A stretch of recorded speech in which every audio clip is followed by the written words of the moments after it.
एक फौरी ख्याल के तहत मैंने अपने मोबाइल फोन के चंद बटन दबाकर आने वाली कॉल का नंबर चेक किया तो स्क्रीन पर हमारे घर का फोन नंबर मेरे ख्याल की तस्दीक कर रहा था। वीरा ने मुझे कमरे से बाहर निकालने के लिए घर के आम फोन पर आवाज बदलकर मुझे वो पैगाम दिया था। वो वीरा की बेजरर लेकिन जहानत से भरपूर हरकत थी। मेरा गुस्सा यकलख्त काफूर हो गया। मैं चंद मिनट तक कमरे में रुका रहा और फिर दरवाजा खोलकर बाहर निकल गया। इन तीनों की नजरें मेरे कमरे की तरफ लगी हुई थी। मुझे देखते ही वीरा ने उछलकर अपनी जगह छोड़ दी। तुम अपनी छिछोरी हरकतों से बाज नहीं आओगी।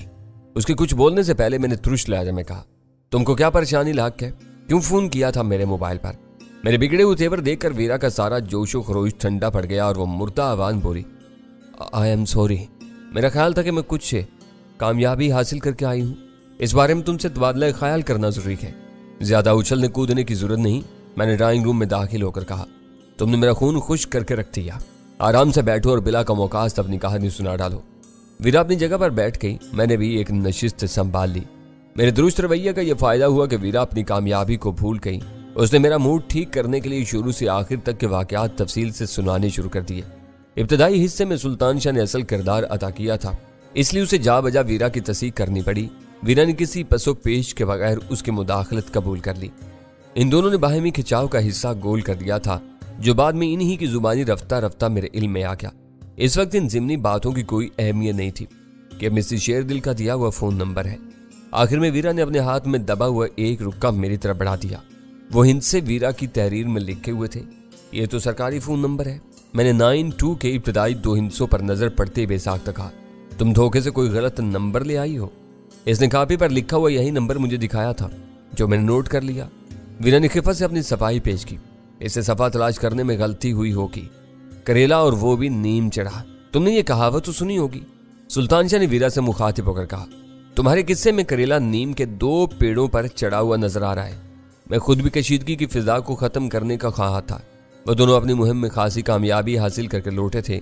नतीजा हौसला अफजा रहा था, लिहाजा मैं इससे पहले की हर कदूरत को दिल से निकाल देना चाहता था। सुल्तान शाह ने एक हल्की फुल्की बात कही थी, मैं उसी की तरफ मुतवज्जा हो गया। ये करेले और नीम से तुम्हारा क्या मतलब है? मिसिस शेरदिल औरत है और फिर शायद जाहिल है, यानी करेली वो भी नीम चढ़ी। उसने अपने हाथों की मज़हक़ा खेज हरकत के साथ वजाहत की। रही सही कसर हमारी वीरा बेगम ने पूरी कर दी, क्योंकि ये भी एक औरत है। मामला 2 औरतों के दरमियान था, जो कुछ हो जाता वो कम था। मर्द बेचारा बाहर बैठा लो के थपेड़े खा रहा था। किसी नतीजे पर पहुंचने से पहले हमें इस नंबर को चेक कर लेना चाहिए। गजाला ने हंसते हुए तजवीज़ पेश की। बहुत से सरकारी मुलाजिम दिल खोल कर दफ्तरी फोन का नाजायज इस्तेमाल करते हैं। इसका बिल नहीं देना पड़ता और वो महफूज होता है। कल शाम से जलाल की कोई खैर खबर नहीं है। अचानक मुझे वो गैर मुतलका बात याद आ गई। उसने फोन पर कहा था कि वो थोड़ी देर में यहाँ पहुंचने वाला है। वो रात को आया ना, अब तक इसका कोई फोन आया? क्या इस सरकारी फोन नंबर के बारे में तुम उससे कोई मदद लेने के बारे में सोच रहे हो? वीरा ने रसानियत और नरमी से पूछा। इस बारे में किसी की मदद लेने की जरूरत नहीं। मुझे वैसे ही इसका ख्याल आ गया था। वो आमतौर पर वादे की पाबंदी करता है। वादा पूरा करना मुमकिन ना हो तो कम अज कम फोन पर मुआवजा जरूर कर लेता है। वो बहुत बेचैनी से इस गुफ्तगू को जानने का ख्वाहिशमंद था, जो कल दोपहर को मेरे और गैरी के दरमियान हुई थी। पिछली शाम से हम सब की मसरूफियात में यकायक तेजी आ गई थी। जलाल से फोन पर आखिरी गुफ्तगू होने और इससे कबल अव्वल खान के रुखसत होने के बाद सुल्तान शाह अमरीकियों की आमद की खबर लाया था और हमारी लंबी दौड़ लग गई थी। सुबह में गैरी हार्ट की तरफ निकल गया। वापस लौटा तो पता चला कि वीरा सुल्तान शाह को लेकर मिसिस शेरदिल की तलाश में निकली हुई थी। सब अपनी अपनी जगह मसरूफ थे। मेरी दानिश में यह अच्छी बात थी कि हम STF और IB के वसाइल पर इन्हिसार करने के बजाय अपने तौर पर आगे बढ़ने की कोशिश कर रहे थे और इसमें कामयाबी की उम्मीद नजर आ रही थी। चाहे तो आप खुद जलाल को फोन कर लें। गजाला ने मुझे मशवरा दिया। उसे छेड़ना मुनासिब नहीं, पता नहीं वो कहाँ उलझा हुआ होगा। वक्त मिलेगा तो वो खुद ही फोन कर लेगा। मैं उससे सिर्फ एक बात मालूम करना चाहता हूँ कि गैरी ने कल STF के खात्मे के बारे में धमकियां दी थी। इनकी क्या हकीकत है? इस बारे में तुम अव्वल खान की कही हुई बात भूल रहे हो। वीरा ने मुझे याद दिलाया। उसने कहा था कि ऐसी बड़ी तब्दीलियां आसमान से नाजिल नहीं होती। अमरीकी हुकूमत के ऐसे अज़ाइम होते तो इनकी तरफ से कोई ना कोई पेशरफ्त हो चुकी होती। हम एक नए मौजू की तरफ भटक रहे हैं। गजाला ने हमें टोका। इस वक्त पहला मसला फोन नंबर का है, जिसके जरिए सोबराज का कुछ सुराग मिल सकता है। इस वक्त हम मुतजाद इंतहाओं के दरमियान झूल रहे हैं।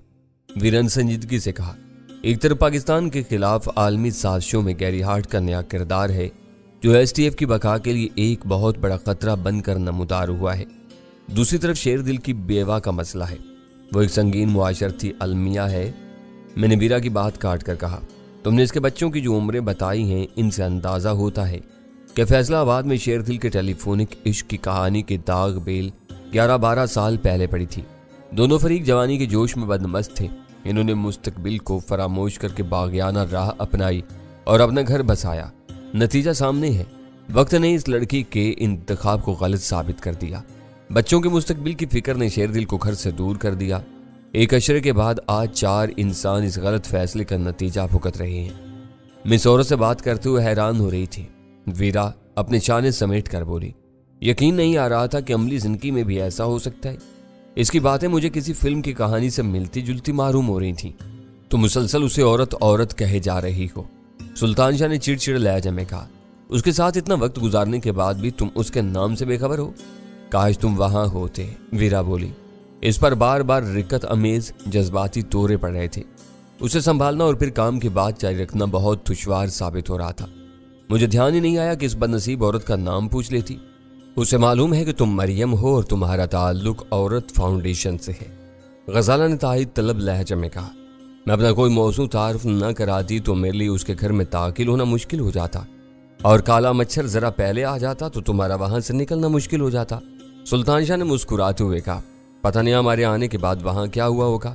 گھروں سے بھاگ کر شادی کرنے والے جوڑوں میں وہ ایک مثالی واقعہ تھا اور ایک خوفناک معاشرتی مسئلے کی عکاسی کرتا تھا۔ میڈیا کے ذریعے ملک میں آزادیوں کے فروغ اور دونوں اصناف کے درمیان آزادانہ میل جول کی وبا پاکستانی معاشرے کی جڑوں میں تیزی سے سرایت کرتی جا رہی تھی۔ پسند کی شادی کسی بھی دور میں معیوب نہیں رہی تھی۔ روشن خیال اور شائستہ گھرانوں کے بزرگ اس اہم معاملے میں اپنے جگر گوشوں کی پسند اور ناپسند کو اولین ترجیح دیتے چلے آئے تھے۔ رشتوں کی تلاش میں گھر سے قدم نکالنے سے پہلے وہ ہر ممکن ذریعے سے یہ اطمینان کر لیتے تھے کہ کسی کے دل کی ڈور کہیں اٹکی ہوئی نہ ہو۔ اس ابتدائی احتیاط کے بعد بھی جو کچھ طے ہوتا تھا، اس کے لیے بالواسطہ طور پر بچوں کی پسند یا ناپسند کا دھیان رکھا جاتا تھا۔ وہ صدیوں پرانی خاندانی روایات تھیں جن کے ذریعے رشتوں کے بندھن ہمیشہ بہت مضبوطی سے جڑے رہتے تھے۔ کچھ عرصے سے نئی نسل کے چند مخصوص طبقوں میں بڑوں سے بغاوت کر کے گھروں سے فرار ہونے کے واقعات میں تیزی سے اضافہ ہو رہا تھا۔ خاندان کی عزت اور نیک نامی کے لیے بہت سے واقعات سختی سے دبا دیے جاتے تھے۔ کسی کو کانوں کان ان کا پتہ نہیں چلتا تھا، بس سینوں کے داغ زندگی بھر رستے رہتے تھے۔ ظاہری طور پر وقت کی دھول ایسے واقعات کی پردہ پوشی کر لیتی تھی۔ کبھی کبھار کوئی جوشیلا جوڑا پریس والوں کے ہتھے چڑھ جاتا تھا یا اناپرست بزرگ باغیوں کی سرکوبی کے لیے خم ٹھوک کر میدان میں اتر آتے تھے تو چند روز کے لیے اخبارات کو اپنی سنسنی خیز سرخیوں کا مواد مل جاتا تھا اور پھر شب و روز پہلے کی طرح ہو جاتے تھے۔ ایسے رجحانات طویل مباحث اور اصلاح کے طلبگار تھے، لیکن ہم میں سے کوئی بھی سماجی مصلح نہیں تھا۔ وہ ہمارا موضوع نہیں تھا۔ ہم اس کی اہمیت کا ادراک کر رہے تھے، لیکن اس کے اقتدار کے لیے کچھ نہیں کر سکتے تھے۔ کچھ دیر تک خاموشی سے ان تینوں کے مذاکرات سننے کے بعد میں نے ویرا کے لائے ہوئے نمبر پر فون کر کے اس کا سراغ لگانے کا فیصلہ کر لیا۔ گھر والے فون پر CSD مسلسل آن رہتی تھی۔ وہ سرکاری فون کا معاملہ تھا، اس لیے احتیاط ضروری تھی۔ میں نے خاموشی سے وہ نمبر ملا لیا۔ ان تینوں کو اندازہ تھا کہ اس وقت ساری اہمیت ویرا کے لائے ہوئے فون نمبر کی تھی۔ میں اسی پر رابطہ کر سکتا تھا۔ میرے ہاتھ میں ریسیور دیکھ کر ان تینوں نے خاموشی اختیار کر لی اور ہمہ تن میری طرف متوجہ ہو گئے۔ کون بول رہا ہے؟ فون پر مردانہ آواز میں ہیلو سن کر میں نے پوچھا۔ بابا یہ میرا نمبر ہے، تم نے ملایا ہے، تم بتاؤ کہ تمہیں کس سے بات کرنی ہے؟ دوسری طرف سے ہلکی سی ناگواری کے ساتھ کہا گیا، مجھے صرف نمبر دیا گیا ہے، یہ نہیں بتایا گیا کہ کس سے بات ہوگی۔ میں نے دھیمے لہجے میں ایک ایک لفظ پر زور دے کر کہا۔ وہ کوئی راست باز اور اصول پرست افسر ہوتا تو میرے مبہم جواب پر ترک کر اپنا فون بند کر دیتا، لیکن وہاں دال میں کچھ کالا ضرور تھا۔ میرے کانوں میں اس کی الجھی ہوئی آواز آئی، یہ نمبر تمہیں کس نے دیا ہے؟ ایک عورت نے جو حال ہی میں بیوہ ہوئی ہے۔ میں نے صرف ایک لمحے کے لیے سوچا اور کہہ ڈالا۔ صبح ہو جانے کے بعد میں نے اپنے مخاطب پر ہر کارڈ کھیل جانے کا فیصلہ کر لیا۔ اوہ کہو کیا پیغام ہے اس کا؟ دوسری طرف سے جلدی سے سوال کیا گیا۔ میرا دیا ہوا اشارہ اس نے فوری طور پر سمجھ لیا تھا۔ وہ تمہاری معاونت کے لیے اپنے دل کی گہرائیوں سے تمہاری ممنون ہے۔ ہم لوگ بھی اس کی کچھ مدد کر رہے ہیں، مگر ہمارے وسائل محدود ہیں۔ हमारी फाउंडेशन परेशान हाल और बेसहारा खवातीन की मदद करती है। इस बारे में हम तुम्हारा ताउन चाहते हैं। तुम किस फाउंडेशन की बात कर रहे हो? यकायक उसका लहजा सख्त हो गया। औरत फाउंडेशन, मैंने जवाब दिया। ये औरतों की मुआशी और माशरती इमदाद के लिए कायम किया हुआ एक कसीरुल मकासद इदारा है जो इस वक्त 711 भाड़ में गई तुम्हारी फाउंडेशन। दूसरी तरफ से उसीले अंदाज में मेरी बात काट दी गई। यह सरकारी दफ्तर है, कोई यतीम खाना नहीं है जो औरतों की मदद करता फिरे। वो फिक्रा मुकम्मल होते लाइन बेजान हो गई। मैंने मुस्कुराते हुए रिसीवर क्रैडल पर रख दिया। अब मिसेस शेरदिल की शामत आ जाएगी, वीरा ने बेसाख्ता कहा। तुमने ये बताकर अच्छा नहीं किया कि फोन नंबर तुम्हें उसने दिया है। इस नुक्ते के बगैर पता नहीं चल सकता था कि इस नंबर का सोबराज से कोई ताल्लुक है। मेरी बात सुनते ही उसने तुम्हारी औरत का पैगाम जानना चाहा था। मिसेस शेरदिल का कुछ नहीं बिगड़ेगा, वो भूल कर भी इसकी तरफ नहीं जाएंगे। गजाला ने मेरे साथ देते हुए कहा, तीर कमान से निकल चुका है, नंबर दिया जा चुका है, अब उसे वापस नहीं लिया जा सकता। ज्यादा से ज्यादा ये होगा कि वो अपनी किसी हकीकी जरूरत के लिए भी फोन करेगी तो उसकी बात नहीं सुनी जाएगी। उसे सिर्फ 2 लाख रुपए पर गुजारा करना होगा। 2 लाख वो ले चुकी है, फीसों की रकम हम देंगे। इसने हमसे ताउन किया है, मेरे वादे के मुताबिक इसका सिला मिलना चाहिए। एक कातिल और पाजी शख्स की औलादों की तालीम और तरबियत में मदद देकर हम बहुत बड़ा काम करेंगे। हम अपने मसाइल में घिरे रहते हैं, हर महीने रकम पहुंचाने का खट राग हमारे बस से बाहर है। मैंने नेक नियति से कहा, चाहो तो उसे यकमुश्त 1-2 लाख दे दो, वो उसके बच्चों की बरसों की फीसों के लिए काफी होंगे। वेरी गुड, वीरा खुश होगी। तुम्हारी तजवीज़ ज्यादा बेहतर है। मुझे उम्मीद थी कि तुम मेरा मान रखोगे। मुझे इस पर बहुत तरस आ रहा है, मैं उसकी मदद करना चाहती हूँ। तुम पटड़ी से उतर रही हो, सुल्तान शाह ने वीरा से कहा। अब यह बात साबित हो चुकी है कि सरकारी फोन का सोबराज से गहरा ताल्लुक है, तो हमें तेजी से काम करना चाहिए। देर हुई तो हम इस कामयाबी के समराज से महरूम रह जाएंगे। महरूमी का ज्यादा अंदेशा नहीं है, मैंने इत्मीनान से कहा। इसे कोई टेढ़ी बात की जाती तो वो भड़क सकता था। मैंने वही बात आगे बढ़ाई है जो वीरा ने मिसेस शेरदिल से की थी, यानी औरत फाउंडेशन। नाम के इस तसलसल की वजह से इसे कोई शुबा नहीं होना चाहिए। इस वाक़े का तीसरा फरीक शीदा भी है। सुल्तान शाह ने बोलना चाहा, लेकिन वीरा ने उसे अपनी बात पूरी करने का मौका नहीं दिया। औरत फाउंडेशन वाली कहानी पर उसे भी शुबा नहीं हो सकता। हो भी जाए तो गैर मुतल्लिक आदमी है। सोबराज या इसके किसी आदमी से शीदे का कोई राब्ता नहीं हो सकता। वीरा दोस्त कह रही थी, शेरदिल के घर पर कोई भी दस्तक दे सकता था। वो एक खुला घर था। उसे सिर्फ ये फिक्र हो सकती थी कि औरत फाउंडेशन वालों को ये कैसे पता चला कि शेरदिल की बीवी बच्चे नाज़माबाद के उस मकान में रहते हैं। शेरदिल का कत्ल कोई ढका छुपा मामला नहीं था। अखबारात में उसकी खबर लगी थी। शायद किसी छोटे मोटे अखबार ने मकतूल की तस्वीर भी लगाई हो। शेरदिल इब्तदा में खुले बंदों अज़वाजी जिंदगी गुजारता रहा होगा। साहिब औलाद होने के बाद उसे अपने बच्चों के मुस्तकबिल का ख्याल आया होगा और उसने अपनी बीवी को एक अलग घर में आबाद कर दिया होगा। इस इब्तदाई दौर के हवाले से शहर में कुछ लोग ऐसे जरूर हो सकते हैं जो ज्यादा बाखबर हों। औरत फाउंडेशन जैसे फलाही और बड़े इदारे के लिए ऐसे लोगों तक पहुंचना ज्यादा मुश्किल नहीं हो सकता था। वीरा ने कुछ सोचे समझे बगैर अपने ज़हन में आने वाला एक मरऊब कुन नाम ले डाला था। इसकी लफ्जी तरकीब पर गौर करते हुए मुझे शुबा हो रहा था कि इस दौर में इस नाम का कोई ना कोई मोतबर फलाही इदारा कहीं ना कहीं काम जरूर कर रहा होगा। शीदे की तशवीश सिर्फ उस मेहमान के बारे में हो सकती थी जो शेरदिल की मौत पर ताज़ियत के लिए फौरी तौर पर एबटाबाद से चलकर धोबी घाट तक पहुंच गया था, लेकिन फिर वहां से नाजमा आबाद तक नहीं पहुंच सका था। वो ला यनहल मुअम्मा शीदे के लिए कुछ दिनों तक उलझन का सबब बना रहता, फिर भी उसे भूल जाता। इसमें इतनी सलाहियत नहीं हो सकती थी कि वो औरत फाउंडेशन और परदेसी मेहमान की आमद को एक दूसरे से मरबूत करके कोई नतीजा अखज़ कर लेता। तुम कहो तो अब मैं इस नंबर पर फ़ोन करके ये मालूम करने की कोशिश करूं कि वो किस सरकारी दफ्तर का फ़ोन नंबर है और वो कहाँ वाक़ है। सुल्तान शाह ने पेशकश की। इस वक्त डैनी ने होशियारी से बात संभाल ली। वीरा ने कहा, इसे दोबारा कोई मुश्तबा फ़ोन मिला तो वो चौकन्ना हो जाएगा। टेलीफोन इंक्वायरी से भी मतलूबा मालूमात मिल सकती हैं, गजाला ने तजवीज़ दी। ये तो सबसे बेहतर और आसान राह है, वीरा खुश होकर बोली। कोशिश करके देख लो, कामयाबी का इम्कान नहीं है, मैंने कहा। उनसे नाम बताकर नंबर लिया जा सकता है। नंबर के जरिए वो नाम पता फराम नहीं करते। नंबरों की तरतीब से नामों वाली डायरेक्टरी अरसा दराज से नहीं छापी गई। पुरानी डायरेक्टरी नामुकम्मल और फसूदा है क्योंकि शहर के बेशतर फ़ोन नंबर 7 हिस्सों में बदल चुके हैं। ले दे के अब अव्वल खान ही रह जाता है जो हमारी मदद कर सकता है। सुल्तान शाह ने कदरे मायूसी से कहा, वो रोज़ बरोज़ हमारे लिए नागुज़ीर होता जा रहा है। कोई नागुज़ीर नहीं होता, मैंने मुस्कुराते हुए कहा। ज़रा सी दीदा रेजी की ज़हमत करो तो ये काम तुम खुद भी कर सकते हो। तरीका बताओ, मैं काम से घबराने वालों में से नहीं हूं। आम डायरेक्टरी छानो, सब कुछ मिल जाएगा। इन सैकड़ों सफात में एक नंबर तलाश करना जो शीर लाने से कम नहीं होगा। मेरी तजवीज़ पर उसका मुंह उतर गया।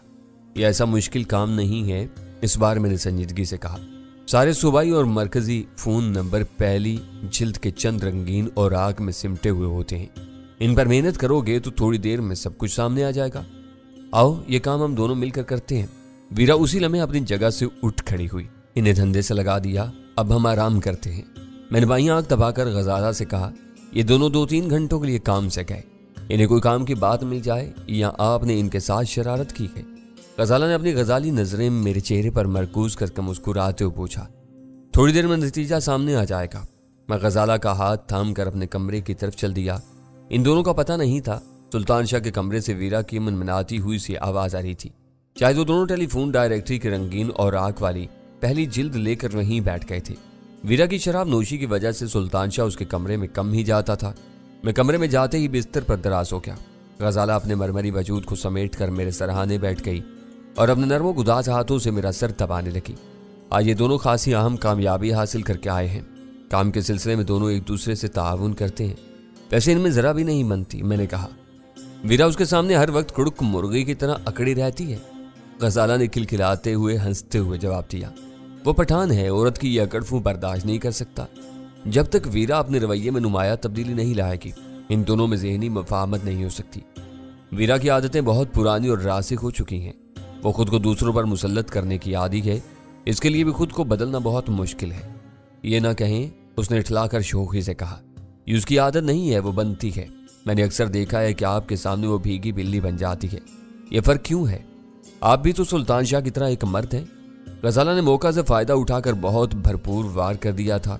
लम्हा भर के लिए मैं बौखला गया, मगर फिर मैंने संभल कर कहा, तुम्हारे और मेरे दरमियान एतमाद का रिश्ता है। तुम्हें मालूम है कि शादी के बाद मैंने तुमसे कोई बात नहीं छुपाई।